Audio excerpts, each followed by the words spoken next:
Assalamualaikum warahmatullahi wabarakatuh. Nama saya Aina Nafisa binti Husnizan. Nombor matrik saya ialah S34227. Tajuk bagi kumpulan kami ialah penggunaan ICT dalam pendidikan.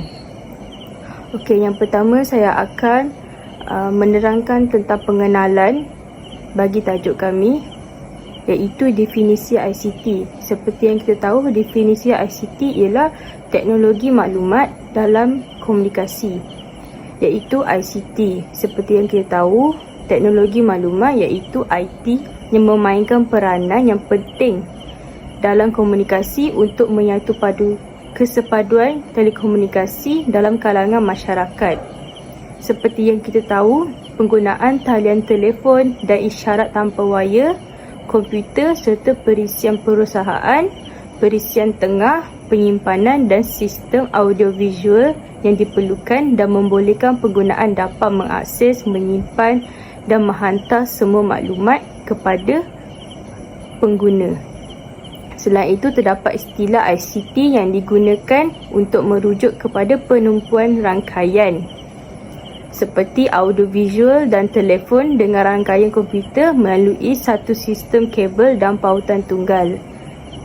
Selain daripada itu, kita tahu bahawa definisi ICT akan sentiasa berubah pada setiap hari ataupun pada setiap tahun.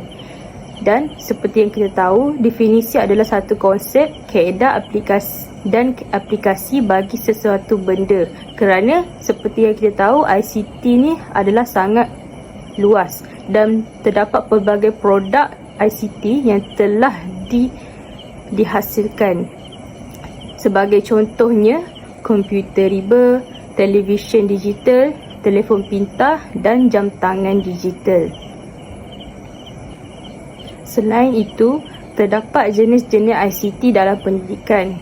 Setelah ICT ini diperkenalkan di mata dunia, terdapat wujudnya pelbagai jenis ICT dan multimedia dalam pengajaran dan pembelajaran di sekolah ataupun di institusi pengajian tinggi. Seperti yang kita tahu, terdapat pelbagai platform yang disediakan kepada pelajar untuk menuntut ilmu pengetahuan dengan hanya menggunakan teknologi maklumat. Dalam pengajaran dan pembelajaran, ICT sangat memainkan peranan yang penting pada masa kini kerana semua maklumat hanya di hujung jari sahaja. Semua rujukan seperti akhbar, artikel dan jurnal semua hanya boleh didapati dalam laman sesawang sahaja. Semua pengguna seperti pelajar terutamanya atau pendidik sentiasa menggunakan platform Google Chrome untuk mencari rujukan tersebut. Justeru, ICT dapat meningkatkan produktiviti, kecekapan dan keberkesanan sistem pengurusan dalam pendidikan. Seperti yang kita tahu, dalam konteks penggunaan ICT dalam pendidikan, setiap pendekatan yang terbaik adalah cara penggunaan ICT itu sendiri dalam bentuk terancang dan bersesuaian mengikut keadaan juga. Seperti yang kita tahu, ICT ini juga dapat menghasilkan pengajaran dan pembelajaran yang berkualiti. Hal ini demikian kerana terdapat pelbagai jenis ICT dalam pendidikan seperti alat maklumat, alat situasi, alat konstruktif dan alat komunikasi serta alat kerjasama. Yang pertama adalah alat maklumat, iaitu fungsinya adalah memberi maklumat yang banyak dalam format tertentu seperti teks, audio, video dan grafik. Misalnya, pengguna hanya menggunakan internet untuk mengakses semua format tersebut.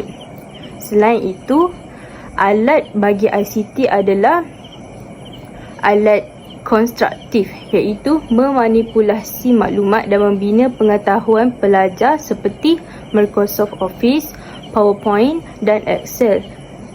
Selalunya pelajar akan menggunakan platform tersebut untuk menghasilkan slide ataupun pembentangan. Seterusnya adalah alat ICT, iaitu alat komunikasi.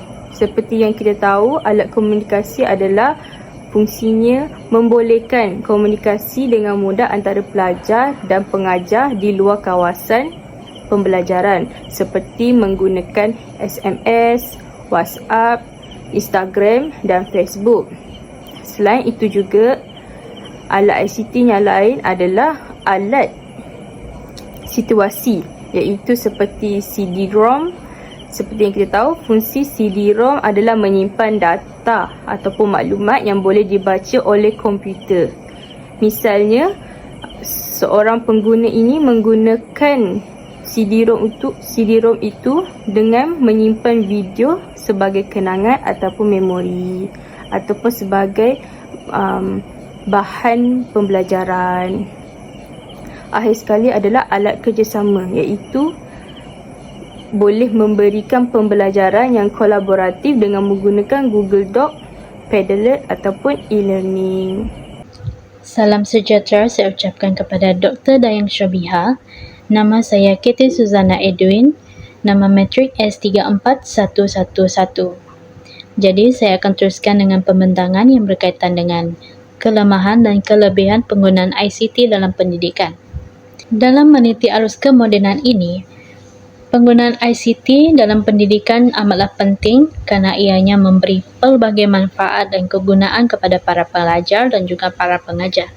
Namun, tahukah kita, penggunaan ICT juga mempunyai kelemahannya sendiri kepada pelajar dan juga pengajar.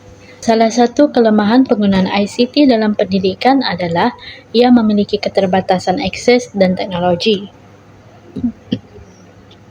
Hal ini kerana masih terdapat banyak sekolah atau institusi yang masih belum mampu untuk memiliki teknologi maklumat ini di sekolah mereka, dan terdapat banyak juga institusi yang masih belum mempunyai capaian internet yang stabil untuk mendorong kepada penggunaan teknologi maklumat ini. Sebagai contoh, sekolah atau institusi yang terletak di kawasan pedalaman seperti di Sabah dan Sarawak seringkali menghadapi capaian internet yang tidak stabil. Hal ini akan lebih menyumbang kepada gangguan dalam proses pembelajaran dan pengajaran kepada para pelajar. Diambil dari berita Astro Awani pada 12 Jun 2022, iaitu Zulfikri Zamir, Ketua Pagar Eksekutif untuk Malaysia, pernah menjelaskan bahawa 30 hingga 40% sekolah pedalaman masih belum ada internet yang stabil. Jadi, tidak hanya memiliki pencapaian internet yang kurang stabil, malahan terdapat ramai juga pelajar atau mahasiswa yang masih belum mampu untuk memiliki teknologi maklumat ini seperti komputer riba, telefon bimbit dan juga tablet untuk kegunaan pencarian maklumat dalam menyiapkan tugasan yang diberikan oleh para pengajar. Hal ini kerana masih terdapat ramai pelajar daripada golongan keluarga B40 yang menyebabkan para pelajar atau mahasiswa ini kesulitan untuk memiliki teknologi maklumat ini.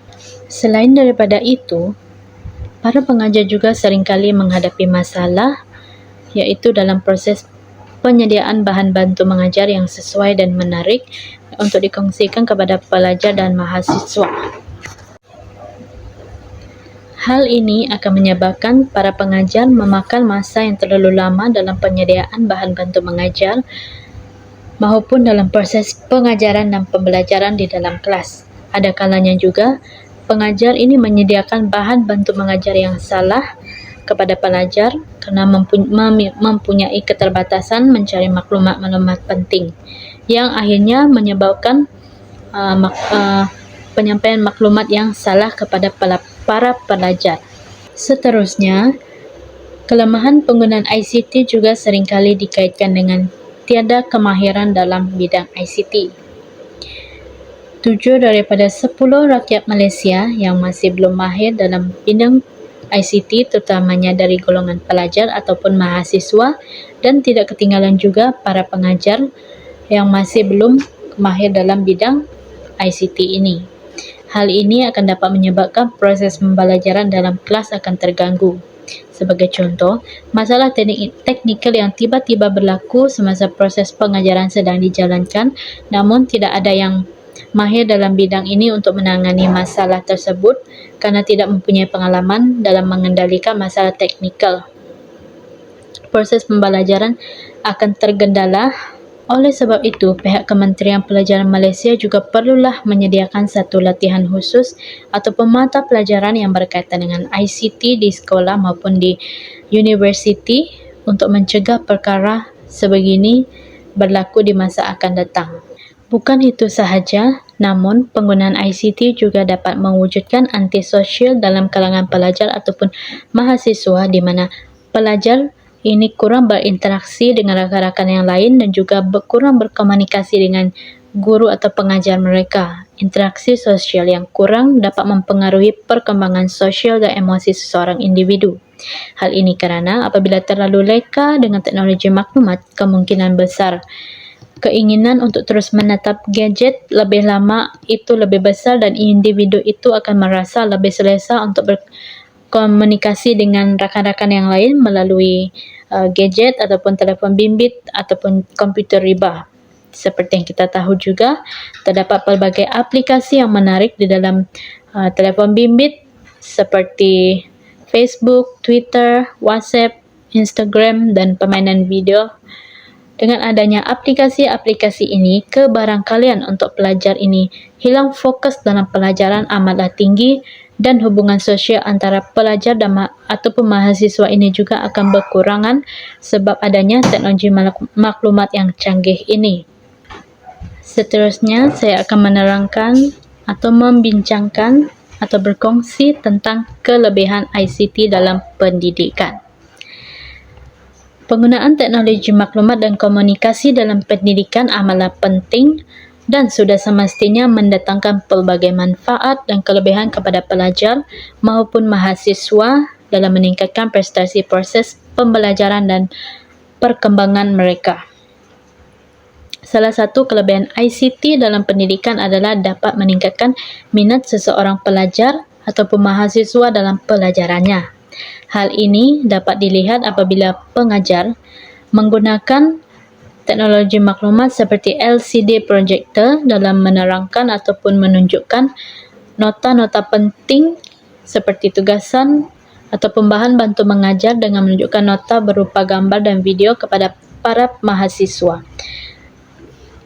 Hal ini dapat menarik perhatian mereka untuk terus fokus dan berminat untuk belajar. Hal ini kerana para pelajar ataupun mahasiswa mudah bosan dan mengantuk di dalam kelas dan ada kalanya juga mereka akan stres. Jadi dengan adanya nota berupa video atau gambar ini boleh mengurangkan rasa mengantuk dan bosan mereka dan dapat menarik perhatian dan minat mereka untuk terus belajar. Seterusnya, kelebihan penggunaan ICT dalam pendidikan juga adalah dapat membuat pembelajaran dari jarak jauh. Seperti yang kita ketahui juga pada tahun 2020, dunia mengalami pandemik iaitu COVID-19 dan negara kita Malaysia juga tidak ketinggalan dalam pandemik ini. Jadi pada 18 Mac 2020, Tan Sri Muhyiddin Yassin, Perdana Menteri Malaysia yang ke-8, telah mengisytiharkan pelaksanaan Perintah Kawalan Pergerakan pertama di Malaysia bagi mengekang penularan wabak COVID-19 ini. Jadi semua sekolah dan institusi juga diarahkan untuk tutup sementara dan tiada sebarang aktiviti di luar. Pada tahun 2021, Kementerian Pelajaran Malaysia telah mengumumkan pembukaan semula sekolah tetapi hanya melalui kelas dalam talian atau lebih dikenali sebagai pengajaran dan pembelajaran dari rumah ataupun pembelajaran dari jarak jauh. Hal ini sangat membantu para pelajar yang ingin terus belajar walaupun terdapat masalah pandemik ini. Walaupun hanya dari pembelajaran jarak jauh, para pelajar ataupun mahasiswa masih dapat menyiapkan tugasan-tugasan yang diberikan oleh pengajar walaupun hanya melalui kelas online ini. Dengan adanya teknologi moden ini, kaedah pembelajaran jarak jauh dapat dijalankan dengan baik dan memudahkan segala urusan pelajar dan juga pengajar yang terlibat dalam hal ini. Bukan itu sahaja, namun penggunaan ICT dalam pendidikan juga dapat membantu dalam kecekapan dan ketepatan hasil pembelajaran. Terdapat pelbagai rujukan yang diperoleh oleh pengguna dalam pendidikan, terutama sekali bagi pelajar dan juga pendidik. Mereka perlu mencari maklumat atau sumber rujukan yang tepat dan sahih sebagai bukti pembelajaran mereka. Justru mereka juga mudah untuk memahami apa yang mereka belajar berdasarkan sumber rujukan yang telah dicari. Setiap sumber rujukan itu juga didapati oleh mereka telah disahkan oleh pihak-pihak akademik ataupun yang setaraf dengannya untuk memastikan sumber tersebut adalah sahih dan bernas untuk dimasukkan di dalam tugasan-tugasan yang telah diberikan. Apabila semua pelajar mengetahui bahawa ICT ini salah satu platform untuk menimba pengetahuan, mereka akan dapat mengakses maklumat dengan sebaik mungkin kerana maklumat hanya di hujung jari sahaja dan pelajar tidak perlu bersusah payah lagi pergi ke perpustakaan sekolah untuk mencari bahan-bahan rujukan yang perlu diselitkan di dalam tugasan mereka. Kelebihan yang terakhir adalah dapat membantu penglibatan pelajar secara aktif. Okey, ini adalah antara strategi untuk meningkatkan ataupun menjadi pelajar lebih efektif dengan melibatkan pelajar ini dalam pelbagai aktiviti yang berkaitan dengan ICT. Hal ini demikian kerana pengajaran dan pembelajaran yang aktif dapat membantu pelajar untuk tidak berasa bosan di dalam kelas. Oleh itu, guru ataupun pendidik perlulah memastikan agar pelajar dapat mengenal, memproses dan mengaplikasi informasi yang berkaitan ICT ini dalam kehidupan seharian mereka. Penglibatan aktif membantu guru untuk menarik perhatian pelajar dalam pembelajaran juga, iaitu seperti pelajar boleh menyertai pertandingan membuat poster ataupun mengedit mini video bersempena tema yang ditetapkan.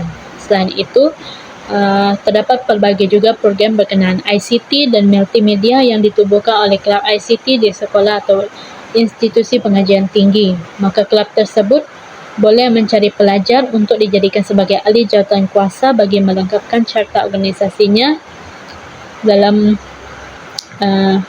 penggunaan ICT di institusi ini. Jadi penglibatan pelajar dapat menaikkan imej sekolah ataupun institusi dan dapat membanggakan pihak keluarga dan rakan-rakan juga. Nama saya Andrews Royer anak Kennedy. Nombor matrik saya S32693. So, hari ini saya akan membentangkan tentang faktor penggunaan ICT di dalam pendidikan. So, penggunaan ICT ini sangat memberi impak kepada pendidikan di negara kita. So, apalah faktor penggunaan ICT? Yang nombor satu adalah kemudahan akses maklumat, di mana penggunaan ICT dalam pembelajaran memudahkan semua lapisan pelajar yang daripada sekolah menengah, sekolah rendah dan peringkat universiti untuk mengakses dan untuk memantapkan lagi pembelajaran dan pendidikan mereka. So di sini kita dapat melihat penggunaan ICT ini sangat memberi impak, di mana ia digunakan untuk mencari maklumat. So selain itu, penggunaan ICT ini dapat memberi perancangan, di mana pendidik dia akan membuat perancangan menggunakan ICT, seperti menggunakan pelbagai jenis aplikasi. Dan selain itu, penerapan teknologi dalam pendidikan dan pembelajaran juga membantu meningkatkan penyertaan pelajar di dalam pelbagai aktiviti yang dilaksanakan, di mana kita kini dapat melihat generasi-generasi muda mereka akan lebih cenderung untuk menyertai pelbagai program yang berkaitan dengan teknologi ataupun ICT. So, di mana kita dapat melihat ataupun mencari di mana sumber-sumber maklumat ini? kita akan senang mencari semua maklumat ini menggunakan yang pertama adalah Google, yang kedua adalah Yahoo. Dan selain itu, pelajar-pelajar peringkat universiti akan lebih menggunakan Google Scholar untuk mencari maklumat ataupun apa-apa yang berkaitan dengan penyelidikan lah.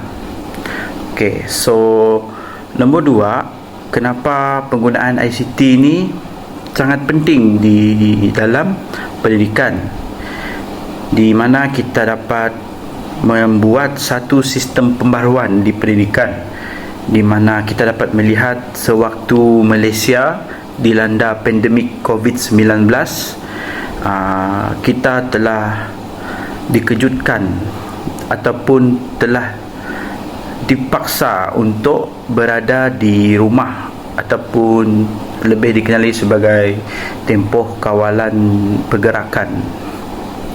Okey, dari situ semua aktiviti tidak dapat dijalankan, tetapi pendidikan harus diteruskan. So kita dapat melihat pada waktu tersebut penggunaan Google Meet, Zoom dan pelbagai lagi, dia digunakan untuk belajar ataupun membuat sesuatu perbincangan. So pada masa tersebut juga dunia juga dipaksa menggunakan sistem ini kerana itu adalah salah satu cara untuk mereka berkomunikasi dan mendapatkan maklumat ataupun tunjuk ajar. So aplikasi ini sebahagian daripada kaedah terbaru yang digunakan oleh universiti, kolej ataupun sekolah untuk menyampaikan pendidikan ataupun pelbagai jenis maklumat. So semasa COVID-19 juga, so kita dapat melihat di peringkat Malaysia ataupun di peringkat negara, kerajaan telah menyediakan pelbagai jenis peranti seperti komputer riba, tablet, telefon pintar yang digunakan oleh pelajar ataupun mahasiswa semasa pandemik COVID-19 tersebut. So di sini kita dapat melihat kesan daripada pandemik COVID-19, dan di sana kita dapat melihat pembaharuan dalam sistem pendidikan melalui ICT. So tujuan pemberian semua gadget-gadget tersebut adalah untuk memudahkan pembelajaran dan pengajaran, iaitu PDP, semasa Perintah Kawalan Pergerakan. Setelah negara diisytiharkan habis tempoh kawalan pergerakan, di mana kita juga tetap meneruskan penggunaan seperti Google Meet, Yahoo, ataupun Webex ataupun Zoom masih juga digunakan sehingga hari ini untuk memantapkan lagi sistem pendidikan. So seterusnya, faktor penggunaan ICT di dalam pendidikan adalah di mana kita dapat melihat semua dunia dan lebih dikenali sebagai global akan dimaklumkan bahawa menggunakan ICT ini adalah dunia tanpa batasan, di mana kita dapat melihat pelajar boleh berinteraksi dari jauh, sesuatu jarak yang sangat jauh, seperti di luar negara. Kita dapat melihat sebagai pembinaan webinar untuk berinteraksi ataupun bertukar pandangan. So kita akan melihat mereka akan bekerjasama dalam bahan pembelajaran, rakan sekelas ataupun pensyarah tanpa ada kengkangan masa. Jadi melalui ICT ini kita akan dapat menyampaikan pelbagai lagi idea pada bila-bila masa. So teknologi pendidikan ini kita dapat melihatkan sama juga dengan penggunaan Google Meet, di mana kita akan mudah lagi untuk menyampaikan maklumat dan perbincangan di antara mereka lebih lagi teratur dan tanpa ada halangan lah. So yang terakhir, untuk faktor penggunaan ICT di dalam pendidikan adalah melahirkan insan yang kreatif. So, penggunaan ICT dalam pendidikan dapat membolehkan pelajar untuk mengembangkan kemahiran kreatif dan inovatif seperti pemikiran kritis, pemecahan masalah dan kolaborasi. So, kita dapat melihat pada zaman sekarang manusia memang bergantung kepada teknologi ataupun telefon pintar lah untuk mendapatkan lebih banyak lagi maklumat ataupun melihat pelbagai jenis iklan, di mana iklan-iklan tersebut memerlukan insan-insan yang kreatif untuk menghasilkannya. So, Malaysia dan negara lain mampu menghasilkan generasi yang muda yang lebih inovatif dan kreatif dengan bantuan teknologi yang merupakan aset yang penting dalam ekonomi berdasarkan pengetahuan. Melalui kemajuan sains dan ICT dan model insan dan berkemahiran tinggi, so Malaysia akan mampu melahirkan generasi yang intelek dan inovatif dalam penghasilan teknologi menjelang tahun 2023 ataupun 2030. Okey, itu sahaja untuk faktor penggunaan ICT di dalam pendidikan.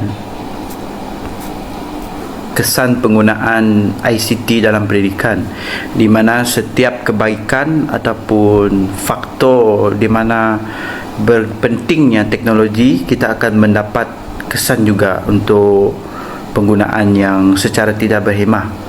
So, satu, kita dapat melihat ketergantungan yang berlebihan, di mana pendedahan yang keterlaluan kepada teknologi moden seperti telefon, televisyen, internet ataupun teknologi akan memberi implikasi yang negatif kepada rangsangan otak seorang kanak-kanak. So, pengembangan otak anak-anak akan mungkin tidak terbentuk dengan bagus ataupun boleh dikait rapat dengan kekurangan fungsi dan perhatian, menyebabkan dengan bahasa kasar mereka boleh dipanggil lembab. So, kesan daripada penggunaan teknologi ini juga, mereka akan leka dan tahap pemikiran mereka juga rendah, di mana mereka malas untuk berfikir dan pembelajaran juga akan terjejas. So, peningkatan kepada berlakunya emosi dan mungkin juga tidak dapat mengawal selia diri, di mana kita dapat melihat pada masa sekarang pelajar-pelajar di universiti mereka terdedah dengan penggunaan AI. Jadi dengan adanya AI, pelajar-pelajar sekarang mereka senang untuk mencari pelbagai jenis maklumat dengan hanya menanyakan soalan. Jadi dengan menanyakan soalan, mereka AI ini akan menyediakan jawapan yang sangat tepat. Jadi di sini kita dapat melihat pelajar-pelajar pada masa kini mereka tak perlu pun untuk berfikir secara kritis untuk mencari jawapan dengan bantuan AI. So, kesan yang kedua adalah kekurangan intelek sosial, di mana antara keburukan teknologi juga dapat menghalang pelajar untuk berinterak ataupun menghalang kecergasan interpersonal, iaitu hubungan sesama manusia, dan menyebabkan kekurangan komunikasi dengan orang sekeliling. Keasyikan kepada melayari internet, menonton televisyen ataupun menggunakan gadget moden menyebabkan kanak-kanak ataupun pelajar-pelajar universiti kurang untuk berinteraksi dengan orang luar ataupun bersikap dipanggil sebagai introvert akibat penggunaan ICT yang berlebihan. So, akan wujudnya gejala kemurungan, dan kemurungan ini sangat berbahaya kepada pelajar-pelajar pada masa sekarang yang akan mengakibatkan pelbagai masalah dalam sosial. So, kekurangan interaksi ini juga menyebabkan kita susah untuk mendapat pekerjaan, di mana company ataupun jabatan-jabatan mereka memerlukan seseorang yang mampu berinteraksi dengan baik untuk mewakili jabatan mereka ataupun mampu berhikmat untuk masyarakat sekeliling. So, saya akan menerangkan masalah yang ketiga, iaitu masalah plagiarisme ataupun sikap yang lebih dikenali sebagai copy paste. Untuk kes plagiarisme, ia akan lebih berlaku kepada golongan-golongan mahasiswa, iaitu adalah gejala yang tidak mempunyai integriti. Ia juga merupakan pemikiran di bawah tahap kecerdasan dan kedudukan peringkat yang tidak mencerminkan nilai moral, di mana plagiarisme ini kita mencuri ataupun mengambil sesuatu bahan-bahan yang dihasilkan oleh individu-individu lain, tetapi kita tanpa kebenaran menggunakan kebenaran untuk menggunakan bahan-bahan mereka tersebut. Jadi bila kita tidak dapat kebenaran, dia akan dipanggil sebagai plagiat ataupun copy paste. So dari sudut pandangan etika liberal, plagiarisme ini adalah tingkah laku yang melanggar prinsip keadilan. So plagiarisme ini merupakan salah satu masalah yang besar dalam pelajar-pelajar mahasiswa di universiti, di mana mereka akan menghasilkan tugasan-tugasan yang dipanggil sebagai kerja tahun akhir. Mereka lebih banyak menggunakan maklumat-maklumat yang diambil daripada Google, dan jika mereka tidak menyatakan penulis ataupun pengarang sebuah jurnal itu, jadi mereka dianggap sebagai orang yang meniru ataupun copy dan paste. So seterusnya, masalah penggunaan ICT di dalam pendidikan ini kita dapat mengetahui adalah keselamatan maklumat dan data peribadi. So penggunaan gadget ataupun internet pada hari ini, mereka gemar dan mudah untuk berkongsi maklumat peribadi dengan saudara mara maupun rakan melalui media-media sosial seperti Facebook, Instagram dan pelbagai lagi. Untuk kegunaan mereka ini adalah untuk menjalinkan hubungan dan membina rangkaian hubungan peribadi dengan penggunaan lain. Jika dilihat dari konteks keselamatan dan risiko privasi, perkara ini sedikit sebanyak akan memberi kesan juga kepada penggunaan ICT dalam pendidikan, kerana maklumat atau aktiviti mereka dapat diakses ataupun dapat dilihat oleh individu-individu lain dalam rangkaian sosial yang mudah. So pada masa kini terdapat pelbagai masalah keselamatan peribadi, di mana kita dapat melihat peningkatan penipuan secara talian semakin tinggi. Penggunaan gambar menyalahi ataupun gambar-gambar yang di Photoshop adalah disalahgunakan oleh pihak-pihak yang tidak bertanggungjawab, dan ini juga akan memudaratkan pelajar-pelajar tersebut kerana mereka tidak melakukan perkara tersebut, tetapi mereka digunapakai oleh individu yang tidak bertanggungjawab untuk menjatuhkan mereka, kerana keselamatan maklumat dan data peribadi sekarang sangat tidak selamat untuk pelajar-pelajar kini, kerana orang boleh mengambil daripada Facebook dan menyalahgunakan gambar-gambar untuk tujuan yang tidak baik. Jadi itulah sahaja kesan penggunaan ICT dalam pendidikan. So saya ulang topik utama untuk kesan-kesan penggunaan ICT dalam pendidikan, di mana kebergantungan yang berlebihan, yang kedua kekurangan interaksi sosial, masalah plagiat ataupun copy paste, dan yang keempat adalah keselamatan maklumat dan data peribadi. Nama saya Jocelyn Tin Kaiwei, nombor matris S34141.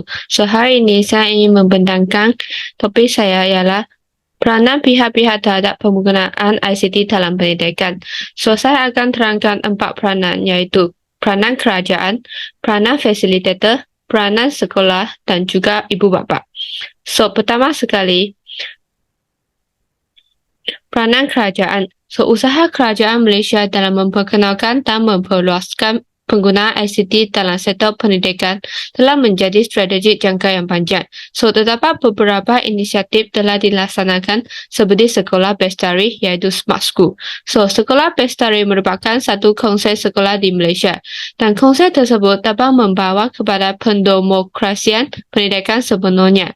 Dan dalam sistem sekolah Bestari ini, terdapat beberapa komponen utama iaitu pelajaran dan pembelajaran iaitu PMP, sistem pengurusan sekolah Bestari, polisi atau sesuatu peraturan, sumber manusia yang dipecahkan kepada 2 bahagian iaitu kemahiran dan sikap. Dan perkembangan sekolah Bestari telah menjadi satu arah-arahan yang perkembangan pendidik yang tidak dapat dielakkan dalam reformasi pendidikan di Malaysia. Dan yang kedua adalah peranan fasilitator. So, keupayaannya pendidik untuk menggunakan teknologi maklumat dalam progres pengajaran adalah penting untuk keberkesanan penggunaannya. Wakil pendidik seperti guru yang menjadi nadi dan tulang belakang yang menjana keberkesanan pendidikan secara keseluruhannya. So, dengan penggunaan teknologi, tugas guru telah berubah daripada hanya menyediakan maklumat kepada pengurus sumber pelajaran. So, selain itu, guru juga dapat boleh bekerja sebagai pengurus, kaunselor, pakar motivasi dan juga fasilitator kepada pelajar-pelajar. So, dengan adanya teknologi maklumat dan komunikasi, guru dapat membantu pelajar mencari maklumat dari berbagai sumber. So, seterusnya adalah peranan sekolah. So, menurut Zoraini, beliau mencadangkan bahawa setiap bilik guru di sekolah haruslah mempunyai komputer yang mempunyai akses internet untuk meningkatkan penggunaan komputer dalam kalangan guru. So, cadangan ini adalah penting disebabkan dapat memudahkan guru mengakseskan internet. So, kerajaan juga haruslah mengambil langkah bijak dengan memperkenalkan projek internet desa dengan menempatkan beberapa stesen internet di beberapa kawasan pendalaman di Sabah dan Sarawak, contohnya di kawasan Kota Sambarahan dan Bario. So, akhir sekali adalah ibu bapa. Ibu bapa memainkan peranan yang sangat penting dalam mengatasi masalah anak-anak yang kekurangan interaksi sosial. So, ibu bapa berperanan sebagai penjaga, pendidik, pemimpin, perawat, penasihat dan kaunselor dari segi fizikal, mental dan rohani kepada anak-anak. So, oleh itu, ibu bapa haruslah memberikan dukungan emosional kepada anak-anak untuk membantu mereka merasai lebih percaya dalam diri sendiri dalam berinteraksi sosial. Selain itu, ibu bapa juga perlu sering berkomunikasi dengan anak-anak.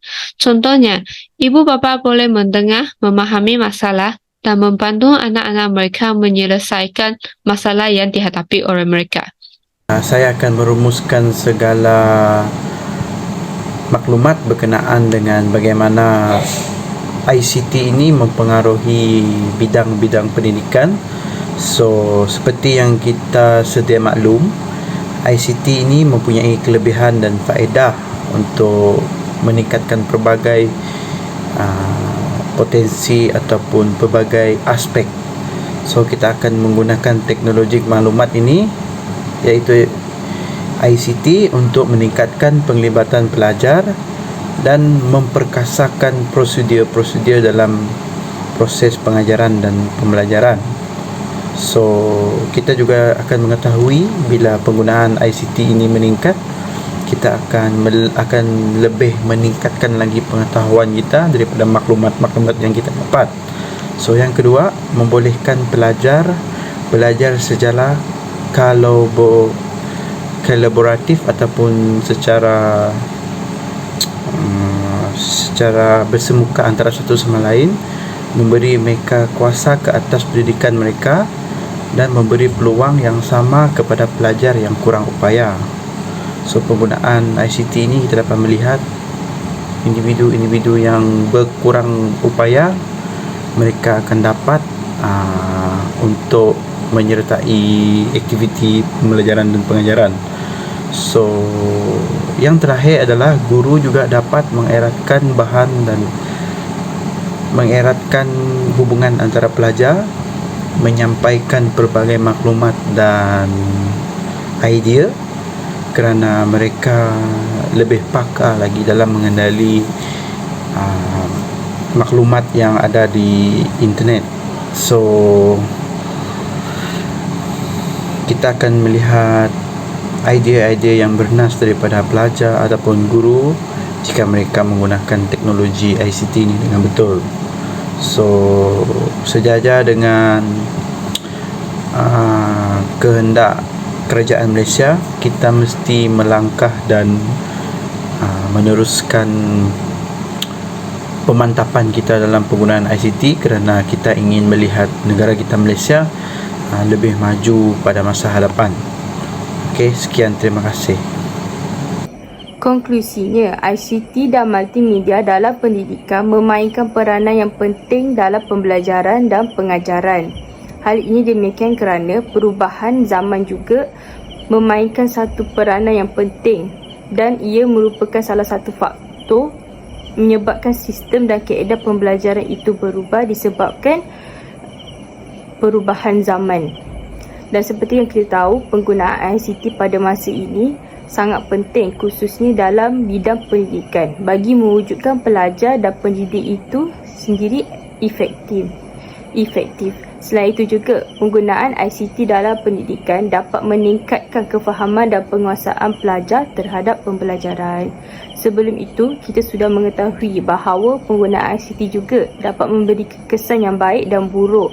Maka sebagai pengguna ICT dalam pendidikan juga, kita perlu menggunakan secara terancang dan bersesuaian bagi memastikan tidak akan berlakunya salah faham atau apa-apa jenayah cyber seperti kecurian identiti, salinan cetak rompak, pengodaman, pancingan data dan penyebaran kebencian.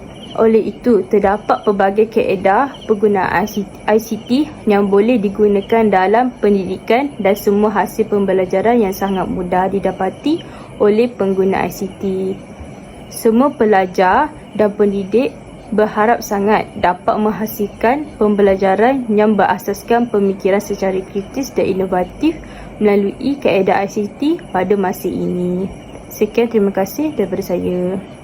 Kesimpulannya, penggunaan ICT dalam pendidikan amatlah memainkan peranan yang sangat penting bagi meningkatkan lagi prestasi kecemerlangan seseorang individu atau seseorang pelajar dalam bidang teknologi maklumat dan komunikasi maupun di dalam bidang kemahiran yang lainnya. Namun, penggunaan ICT secara berlebihan juga boleh mendatangkan kesan yang buruk kepada para pelajar maupun mahasiswa sekiranya tidak dikawal. Kita sebagai mahasiswa-mahasiswi yang sedang bertumbuh dalam pesatnya era kemodenan ini, kita haruslah mempunyai sikap yang ingin belajar dan juga sikap yang bertanggungjawab dalam diri kita. Oleh kerana itu, penting untuk kita ingat bahawa penggunaan ICT dalam pendidikan perlu diintegrasikan dengan bijak dan diurus dengan baik agar dapat memberi manfaat kepada kita semua, iaitu pelajar dan mahasiswa di Malaysia. So, sebagai kesimpulan, penggunaan ICT dalam pendidikan dapat membawa kebaikan dan juga dapat membawa keburukan kepada pelajar-pelajar. So, dalam bidang pendidikan, ICT bukan hanya mampu membantu menguruskan tugasan-tugasan, tetapi dia berpotensi sebagai alat untuk menggayakan persekitaran pengajaran dan pembelajaran. So, konsep pembelajaran berasaskan peralatan ICT dianggap semakin penting disebabkan dapat meningkatkan tahap pencapaian seseorang pelajar dalam pelajarannya. So, oleh itu, semua pihak haruslah memainkan peranan yang penting dalam penggunaan ICT dalam pendidikan secara bijak supaya dapat memanfaatkan kehidupan kita. So, itu sahaja daripada saya. Terima kasih.